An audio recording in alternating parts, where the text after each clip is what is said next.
The smell, that was the first sign. Wasn't the smell of the imported perfume I used, the one that cost $500 a bottle. It wasn't the smell of leather from my luxury car, nor the aroma of the expensive food at the restaurant I frequented every Friday. It was a rotten smell, a smell of sulfur mixed with burnt flesh, and terror chilled me to the bone. When I realized the smell was coming from me, I was burning, but I wasn't on fire. It was an internal burn, a burning sensation that came from my soul. I opened my eyes, but there was nothing to see, only darkness, a darkness so heavy, so dense, that it seemed to crush me. I tried to scream, help, but my voice wouldn't come out. It was a dry hiss, a useless breath. The air was thick, hot, difficult to breathe. It felt like I was breathing ashes. Panic rose up my throat like vomit. Where was I? What had happened? The last thing I remembered was laughing loudly in the bar with my friends, the glass in my hand, the sound of the loud music, the feeling of being the king of the world. I had everything: money, success, women. I had sold my life, my time, my energy, for these pleasures. I said that life is short, and that we have to enjoy it. Oh, how foolish I was, how blind I was. The darkness began to give way, not to light, but to a sickly red, a glowing ember that came from below, and then I heard the screams. They weren't normal human screams, like those of someone who is hurt. They were howls of pure agony, millions of them echoing from everywhere. They were voices that had lost all hope. They were screams that begged for death, but death did not come, and in the midst of those screams, I heard a specific voice, a voice I knew. It was Ricardo, my partner, the man with whom I made dirty deals, with whom I shared so many nights out, so many lies. Ricardo. I tried to call, but the sound that came out was just a groan, and then I heard it. He was a few meters away from me, but it wasn't the Ricardo I knew, the arrogant man in the expensive suit. He was naked, his skin gray and cracked like dry clay, and he was trying to drink. There was a glass in his hand, a glass. It was a crystal glass, like the ones we used for whiskey, but the glass was empty. He brought it to his mouth desperately, trying to suck the last drop, but nothing came out. His lips were black, cracked, bleeding. He cried tears that evaporated as soon as they left his eyes because of the heat. The water, he groaned. His voice was a scratch, just a drop, and beside him was a river, but it wasn't a river of water. It was a river of boiling, bubbling mud. I looked at myself. I was naked too. My hands, which once signed checks for millions, were now empty, scratched, burned. The thirst I felt was unbearable. It was like having my throat full of hot sand. I saw more people I recognized from the society columns, from high society parties. There was a beautiful woman who lived for her looks, for her body. She was now trying to cover her face, which was rotting before her eyes. She screamed each time a piece of her skin fell away, revealing the bone beneath. She searched for a mirror, anything to see her reflection. But there was nothing, only the rot and maggots that crawled out of her wounds. There was a man who loved cars more than his own family. He was trapped inside the shell of a burning Ferrari. But the fire didn't consume him, he just burned, screaming the car's name, as if the car were his god. All of us who had placed earthly pleasure above all else, the pleasure of money, the pleasure of vanity, the pleasure of the flesh, the pleasure of power, were all tormented by exactly what we loved most. And the worst part wasn't the fire, it wasn't the thirst, it wasn't the physical pain. The worst part was the regret, a regret so deep, so absolute, that it consumed more than the flames. It was the certainty that we had had a choice, the certainty that we had been warned. I remembered my mother. I remembered her telling me with tears in her eyes, "My son, it's no use gaining the whole world and losing your soul. What will you give in exchange for your soul?" I laughed at her. I called her a fanatic. I said she was wasting her time in church while I was living life. Now I would give all my money, all my cars, all my achievements, for a second of that peace she had. I would give everything for a glass of clean water. I would give everything to go back and listen to her advice. That's when a light appeared. It wasn't a warm light like fire, it was a cold light, a dirty light that hurt the eyes, and in the middle of it, A shadow formed, a creature I can't describe. It looked like a man, but it was bigger, and its skin was like cold leather. It had wings, but they looked like torn bat wings. It had eyes that glowed like hot coals, and it laughed, a laugh that sounded like breaking glass. You enjoyed it, didn't you? The creature mocked, its voice scratching my mind. Did you enjoy your expensive wines? Did you enjoy your travels? Did you enjoy the women who weren't yours? Was it worth it? Wasn't it? I tried to back away, but my feet were stuck to the ground, which felt like it was made of hot needles. Why am I here? I managed to whisper. The creature approached. The smell of sulfur became unbearable. You're not here yet, it hissed. This is just a sample, a revelation. Your Lord, the one you ignored, allowed you to see the destiny you chose. It pointed to my side. I hadn't noticed before. There was a chair, a throne made of molten gold, and on it was an inscription in letters of fire. My name. This is your place, prepared by your own desires. The creature said, the throne of your ego. You built it with every lie, with every night of adultery, with every penny you loved more than God. You wanted to be king, you wanted the best of this life. So, here is your prize, the throne you built. Molten gold began to rise up my legs. A door was unlike anything else. It wasn't a fire that burns and goes out, it was a fire that burned the soul, and the creature whispered in my ear, now sit forever. This is your eternal pleasure. I couldn't fight. An invisible force pushed me toward the scalding seat.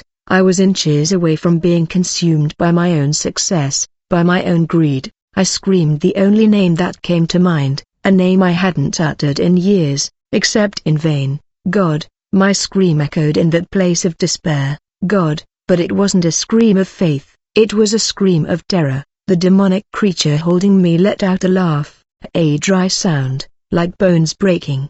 God, she mocked, squeezing my arm with a force that seemed to break my bones. Though I already felt broken, that name has no power in your mouth. You used it to swear falsely in your business dealings. You used it as a comma for your curses. You used it to despise your mother. You never used it to cry out, never used it to give thanks. The molten gold of the throne seemed to bubble even more intensely, rising up my ankles. The pain was unimaginable. It was a fire that not only burned the flesh, but seemed to burn away memory itself, conscience itself. I looked at Ricardo, my partner, still trying to drink from the empty glass. The creature held my face, forcing me to look at him.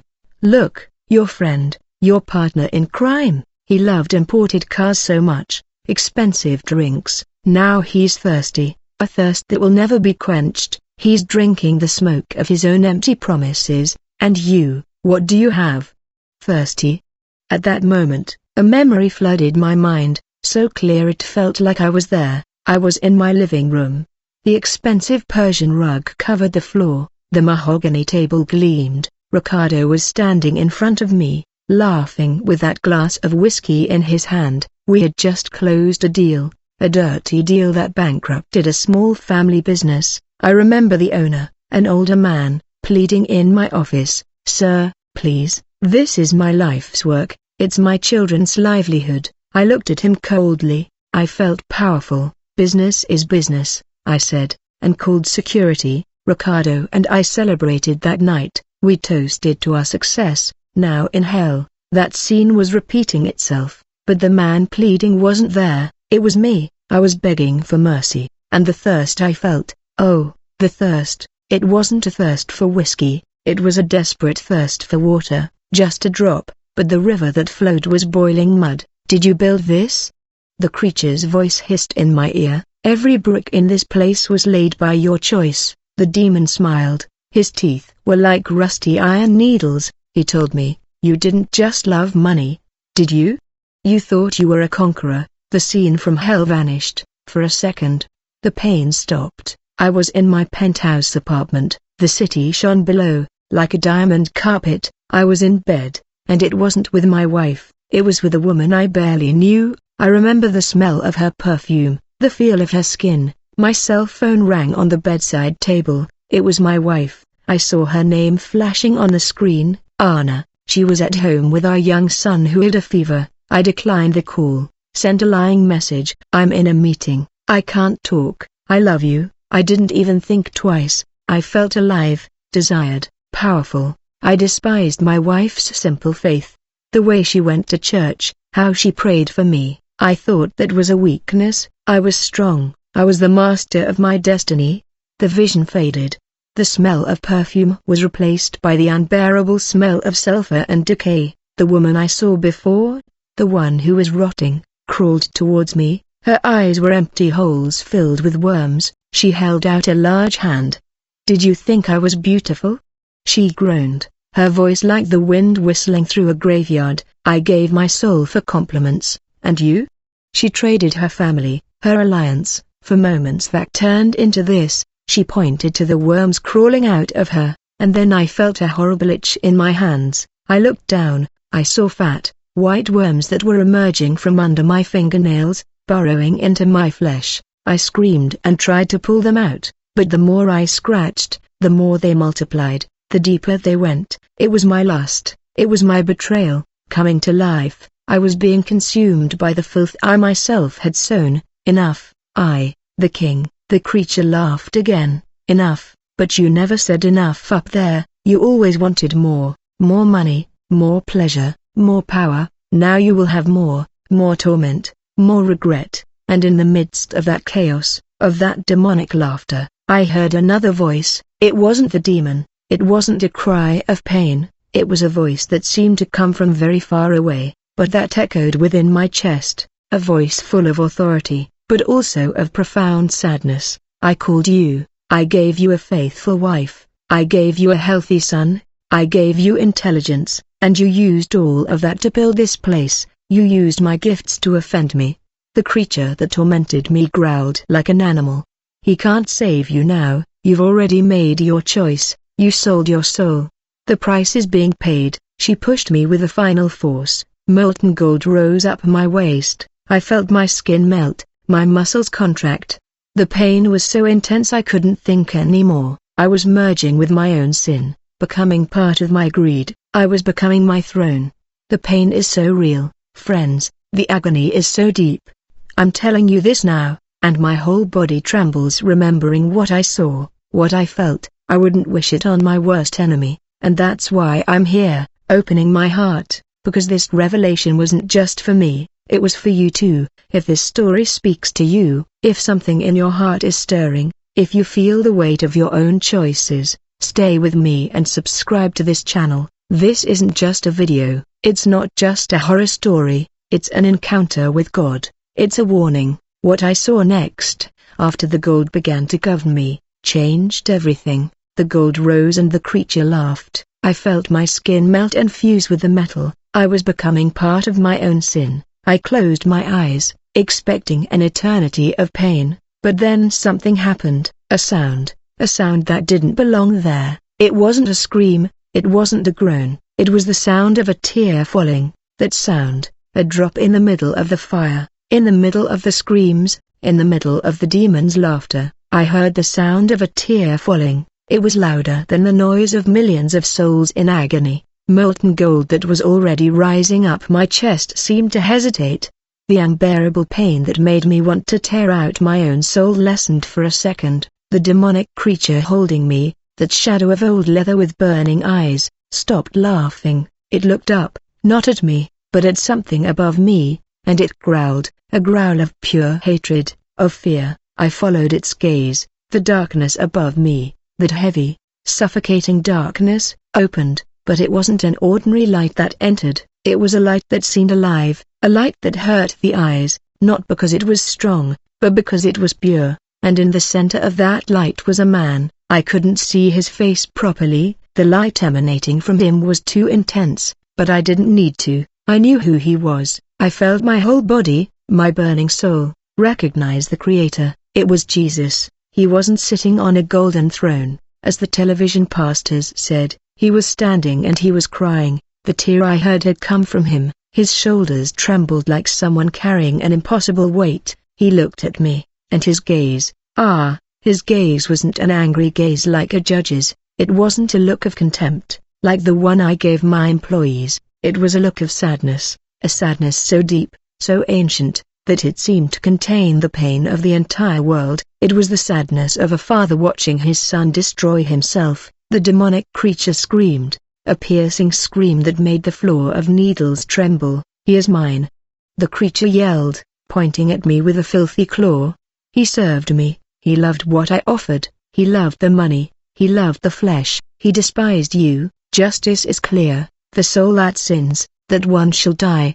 He is mine." The demon tried to push me harder toward the golden throne. The boiling metal rose again, burning my chest, reaching my neck. The pain was excruciating, but I couldn't take my eyes off Jesus. He didn't look at the demon, he kept looking at me, and then he spoke.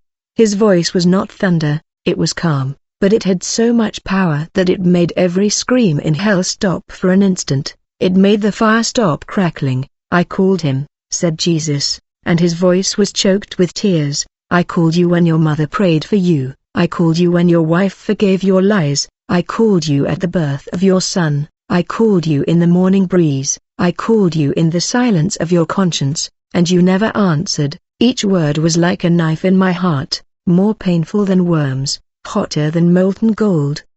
Because it was the truth, the absolute truth. I saw it like a movie, but much faster. I saw my wife Anna, kneeling beside our bed. In the early morning, I was at the bar laughing, drinking, and she was at home crying, begging God for my life, for my soul. "Lord, bring him back," she whispered. I saw my young son showing me a drawing he made at school. "Daddy, this is our family and this is Jesus watching over us." I took the drawing, said, "Cool, son," and put it aside to answer a business call. I didn't even look him in the eyes. I saw the Bible my mother gave me when I turned 18. I threw it to the bottom of a drawer, among old papers. "I don't have time for this, Mom," I said. I saw every time I felt a tightness in my chest after doing something wrong, that little voice that said, "Don't do that, that's not right," and I told it to shut up. I drank another glass, closed another dirty deal,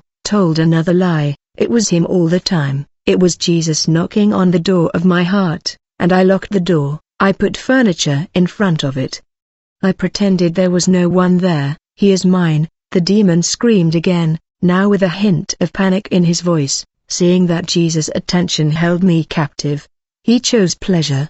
He chose himself, and then my past self appeared before me, the man I was, arrogant, well-dressed, with the expensive watch on my wrist. He looked at me, the naked, burned, covered in worms, sinking in gold, and he laughed at me, weakly. He spat. "You believed them?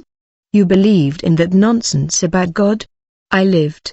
I enjoyed myself. "You are just the price I paid." I realized the horror. The man I was, my ego, my pride, was my true jailer. He was the one pushing me toward the throne along with the devil. I looked at Jesus. His tears were still falling. "Why?"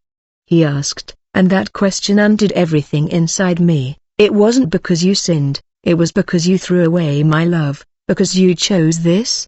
I had no answer. I was guilty. The devil was right. I deserved that place. I deserved every drop of torment. I had built that throne with my own hands, with my own choices. The gold reached my chin.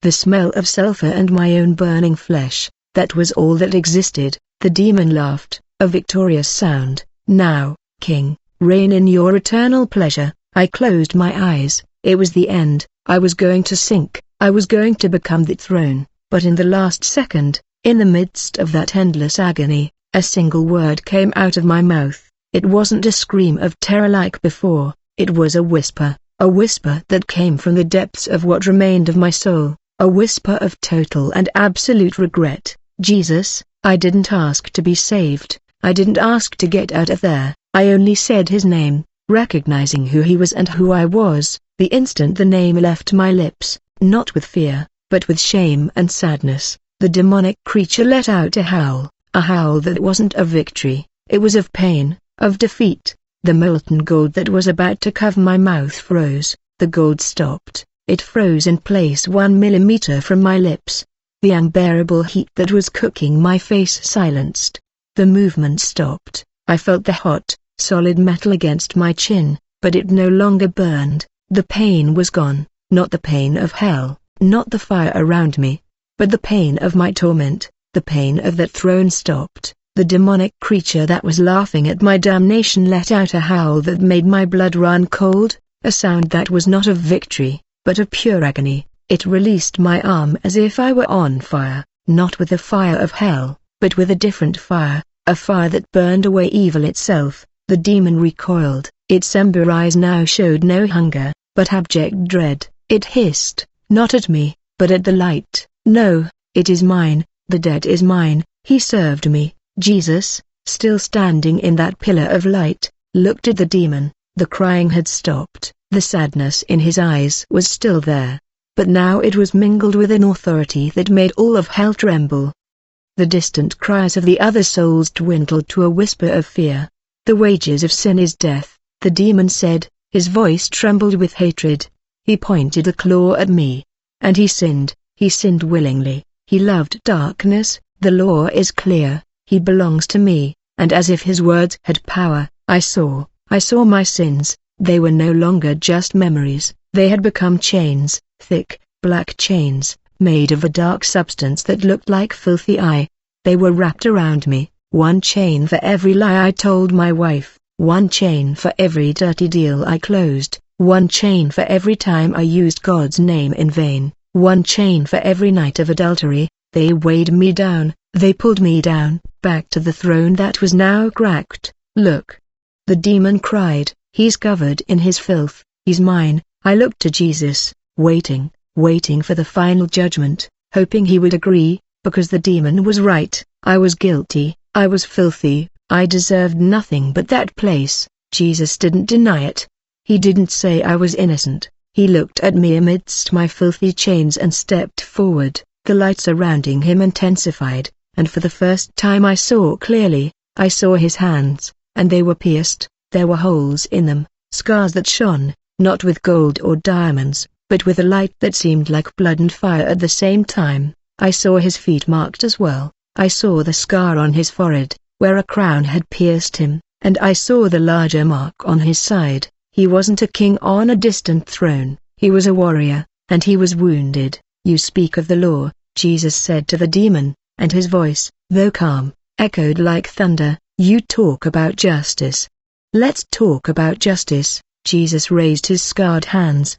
"The wages of sin is death, you are right, but the debt has been paid." "Lies," the demon hissed. "No man can pay this debt." "I am not just a man," Jesus replied, and the light that came from him exploded. It wasn't a hot light like the fire of hell, it was a light that seemed clean, a light that looked like pure water, but that burned away the darkness. The demon screamed and tried to cover his face. "This man's debt," Jesus continued, "the debt of his lust, his greed, his pride, his lies, has been paid. It was paid on the cross. The blood I shed bought his soul, but he didn't accept it." The demon retorted desperately. "He lived his whole life and never accepted it. He mocked you. He chose me.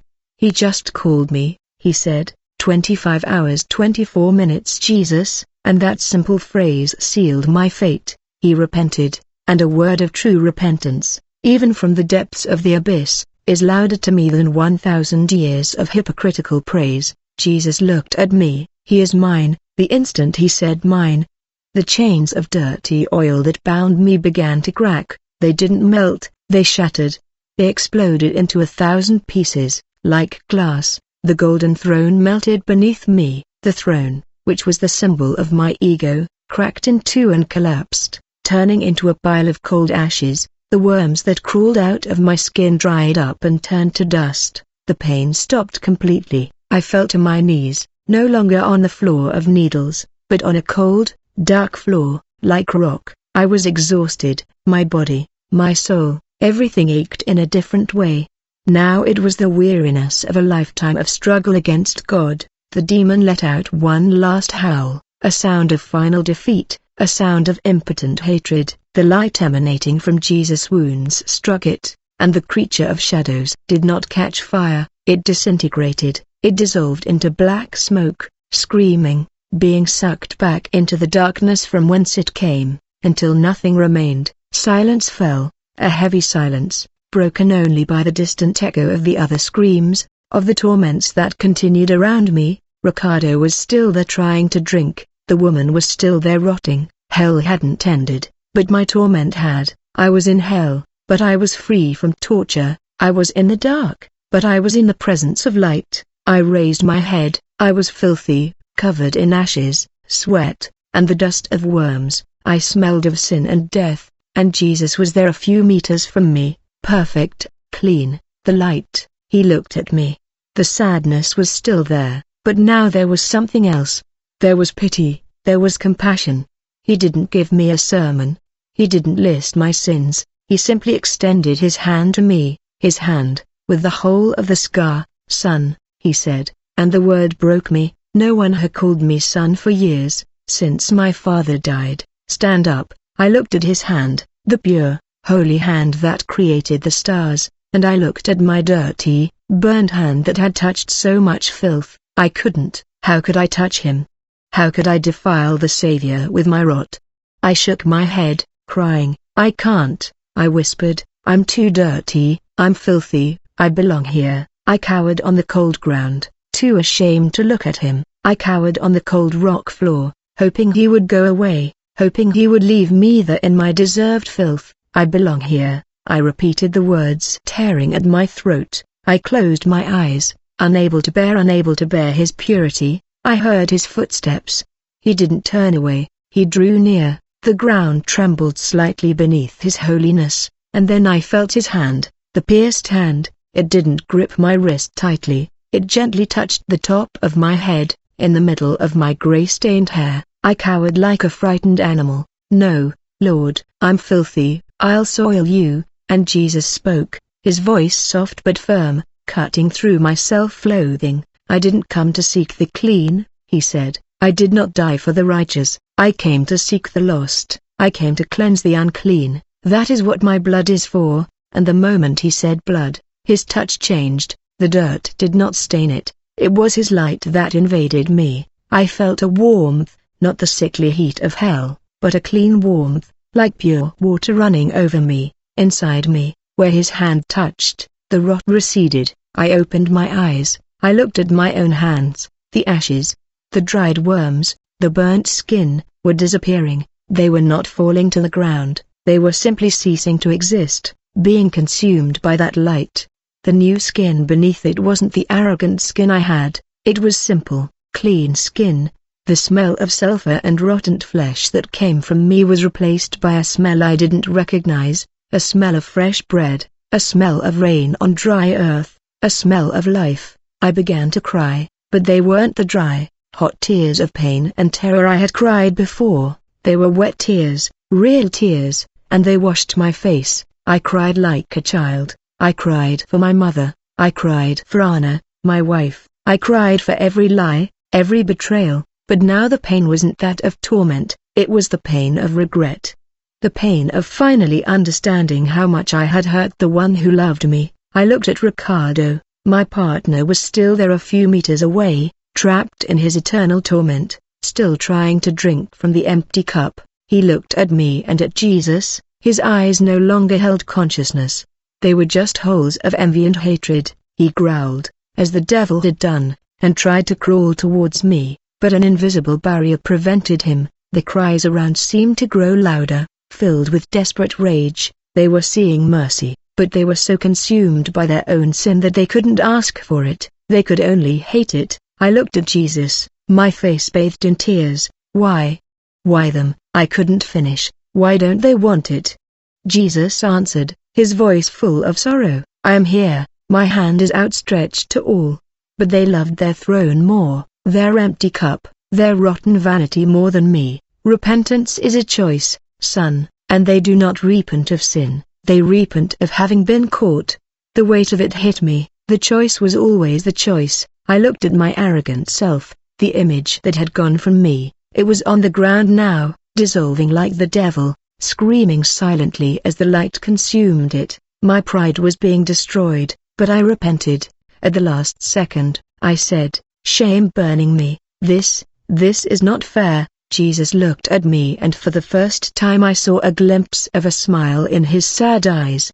Grace was never about justice, he said. If it were about justice, I wouldn't have needed to come. And then he showed me. The light around us changed. Hell disappeared for a second. I was no longer there. I was somewhere else, a dark hill, under a leaden sky. There were 3 crosses, and I saw him hanging on a middle cross. But it wasn't the glorious and light-filled Jesus who was in front of me. It was a broken man, covered in blood, sweat, and spit. And I saw the chains that had bound me.